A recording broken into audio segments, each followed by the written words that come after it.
JEE Mains 2025 and the topic is electrostatic electric field due to a charge plate sheet के ऊपर based ये question है। Video को pause करके पहले क्वेश्चन को समझ लीजिए, फिर सोल्यूशन को देखिएगा।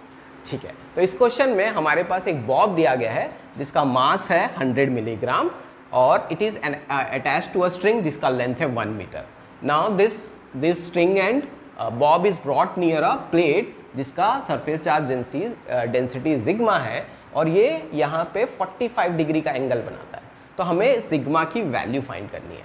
समझ में आया क्वेश्चन? अगेन हमारे पास एक प्लेट शीट दी गई है जिसका सरफेस चार्ज डेंसिटी सिग्मा है। इसके पास में हमने एक स्ट्रिंग और बॉब के अरेंजमेंट को साथ में लाया हुआ है।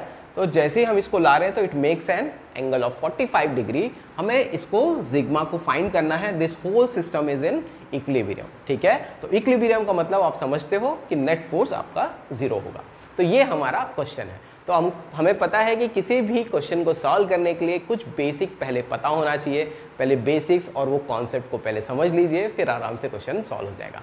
तो इसमें जो बेसिक सिर्फ 3 चीज़ें आपको याद रखनी है। पहला चीज़, एक जो इलेक्ट्रिक फील्ड होता है किसी भी प्लेट के वजह से जो इलेक्ट्रिक फील्ड की वैल्यू होती है that is given by sigma by 2 epsilon. ये फर्स्ट फॉर्मूला आपको याद रखना है। Electric field due to a plate is given by sigma upon 2 epsilon naught. दूसरा चीज आपको याद रखना है कि फोर्स, अगर किसी चार्ज को किसी इलेक्ट्रिक फील्ड में रखते हो तो जो फोर्स उसके पर लगता है उसकी वैल्यू है वो EQ। ठीक है ना? When any charge is placed in an electric field it experiences a force and the value is F is equal to EQ। ठीक है, और तीसरा रेजोल्यूशन ऑफ वेक्टर्स जो हमने क्लास 11 में पढ़ा हुआ है। अगर हमें ये पता है तो ये क्वेश्चन हमारा आराम से सॉल्व हो जाएगा। ठीक है, अब क्वेश्चन को सॉल्व करने के लिए हम इस ड्राइंग को फिर से रीड्रॉ कर रहे हैं। तो हमने इस क्वेश्चन को फिर से रीड्रॉ किया है। अगर इस क्वेश्चन को आप देखेंगे तो सबसे पहले हम क्या कर रहे हैं कि इक्विलिब्रियम दिया हुआ है, तो क्वेश्चन को इक्विलिब्रियम पे ही आपको काम करना है। What is equilibrium? इक्विलिब्रियम का मतलब होता है कि जो नेट फोर्स होगा उस बॉब पे वो 0 हो जाएगा। इसी पर ये बेस्ड है। तो अब ये अगर सबसे पहले हमको ये देखना चाहिए कि इस बॉब के ऊपर कितने फोर्सेस लग रहे हैं। तो इस बॉब के ऊपर बेसिकली हमारे पास 2 फोर्सेस लगेंगे। एक आपका इलेक्ट्रोस्टैटिक फोर्स इसके वजह से जो कि इस डायरेक्शन में होगा, और जो वेट होगा that will be in downward direction. ठीक है, ये 2 फोर्सेस इस बॉब के ऊपर लगेंगे।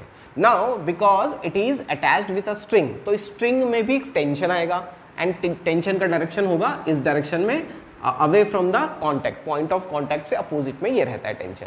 ठीक है, सब बेसिक नॉलेज है। नाउ बिकॉज ये 45 डिग्री दिया हुआ है, हम अगर एक वर्टिकल लाइन ड्रॉ करते हैं तो दिस एंगल, बिकॉज ये ऑल्टरनेट इंटीरियर एंगल बना रहा है, अगर ये 45 है तो ये भी कितना हो जाएगा 45 डिग्री। हम इस T को, इस टेंशन को रिजॉल्व कर सकते हैं, जो हमने बेसिक में पहले ही बता दिया था कि रेजोल्यूशन आपको लगेगा। तो रेजोल्यूशन ऑफ वेक्टर से ये जो कंपोनेंट हो जाएगा that will B T cos 45 degree और ये वाला कंपोनेंट हो जाएगा T sin 45।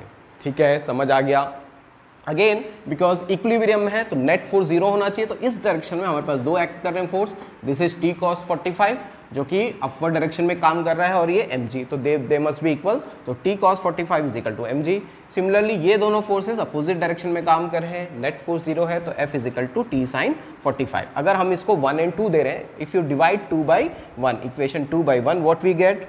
F by mg is equal to T cancel हो जाएगा तो sin 45 by cos 45 that will be tan 45। ठीक है, यहाँ तक समझ में आ गया? वी नो दैट tan 45 की वैल्यू 1 होती है, तो ये क्रॉस मल्टीप्लाई आप करोगे तो F इजिकल टू mg।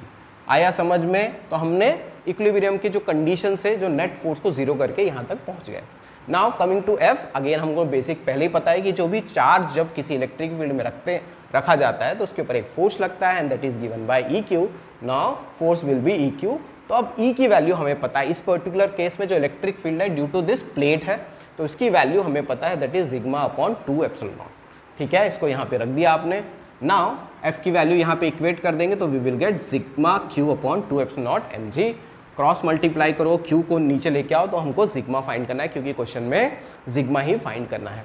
तो ये सारी वैल्यूज हमें पता है, बस एक चीज का ध्यान रखना है, सारी यूनिट्स SI में होंगे तो सही रहेगा। तो यूनिट्स यहाँ पे देखिए 100 मिलीग्राम है, मिलीग्राम को kg में करना है तो we have to multiply by 10⁻⁻⁶। तो यहाँ पे ये 10⁻⁴ हो गया। माइक्रो कूलम को कन्वर्ट किया तो 10 पावर माइनस 6 कूलम में हो गया। ठीक है, तो ये 2 यूनिट्स यहाँ पे रख दिए।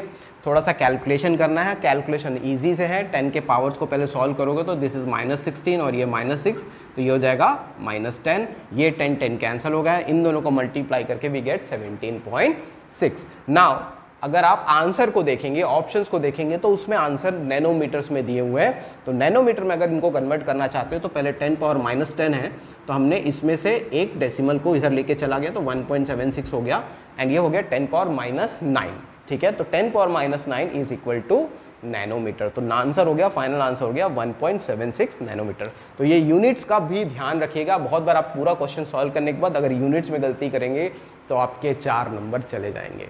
तो ध्यान से रखिए, सारा चीज़ ध्यान रखिए, और ये कॉन्सेप्ट, ये जो मेन 3 कॉन्सेप्ट हैं इनको याद रखें। इस टाइप के स्ट्रिंग से अटैच्ड क्वेश्चन आपसे बन जाएंगे।